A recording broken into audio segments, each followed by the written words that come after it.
కాంగ్రెస్ ప్రభుత్వానికి భూముల దోపిడీ మీద ఉన్న శ్రద్ధ దేశానికి అన్నం పెట్టే రైతులపై లేదని బీఆర్ఎస్ వర్కింగ్ ప్రెసిడెంట్ కేటీఆర్ ఆగ్రహం వ్యక్తం చేశారు. శుక్రవారం ఆయన తెలంగాణ భవన్లో మీడియా సమావేశంలో మాట్లాడారు. మొన్నటికి మొన్న రాజ్యసభ సభ్యుడు వేం నరేందర్ రెడ్డి భూభారతి ద్వారా కే సముద్రంలో అసైన్డ్ పట్టాలు ఆక్రమించాడని ఆరోపించారు.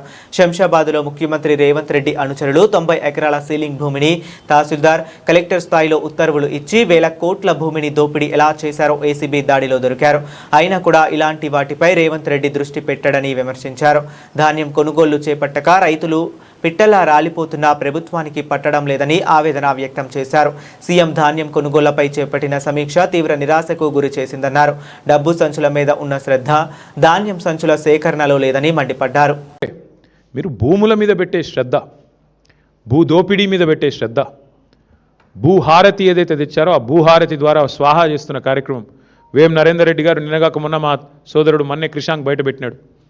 ఎట్లా కే సముద్రం మండలంలో అసైన్డ్ పట్టాలను రాయించుకున్నాడు, భూహారతి ద్వారా ఎట్లా స్వాహా చేసినాడు మా సోదరుడు బయటపెట్టాడు. నిన్న శంషాబాద్లో ఎంఆర్ఓ గారి కార్యాలయం మీద ఏసీబీ రైడ్ అయితే అక్కడ కూడా జరిగిన భూదోపిడి.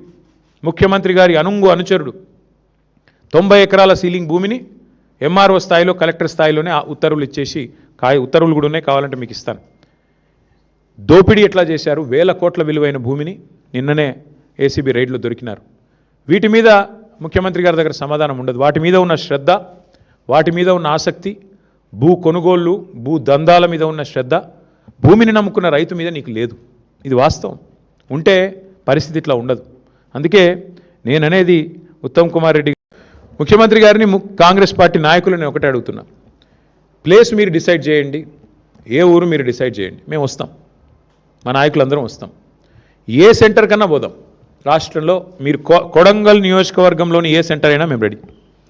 ఎక్కడన్నా కూడా మీరు చెప్పినట్టు 80% కొనుగోలు జరిగినాయని మీరు రుజువు చేస్తే ఏ శిక్షకైనా మేము సిద్ధం ముఖ్యమంత్రి గారని నేను విజ్ఞప్తి చేస్తా ఉన్నాను. దయచేసి భేషజానికి పోకండి. అనవసరంగా ఏదో డైలాగులతో, పెద్ద పెద్ద మాటలతో. ఇంకా ఎలక్షన్లు చాలా దూరం ఉన్నాయి, ఇంకా 2.5 ఏళ్ళు ఉంది. ఇప్పటి నుంచే ఎందుకు ప్రతిదానికి రాజకీయం? దయచేసి భేషజానికి పోకుండా, అహంభావానికి పోకుండా, మేము చెప్తున్నాం కదా వీళ్ళెవరు చెప్పడానికని అనవసరపు దీనికి పోకుండా, బ్రోకర్ల పాలవుతున్న ధాన్యాన్ని, మధ్య దళారులు ఏదైతే ఇవాళ గవర్నమెంట్ కొంటలేదు కాబట్టి దళారులకు అమ్ముకునే దుస్థితి ఏదైతే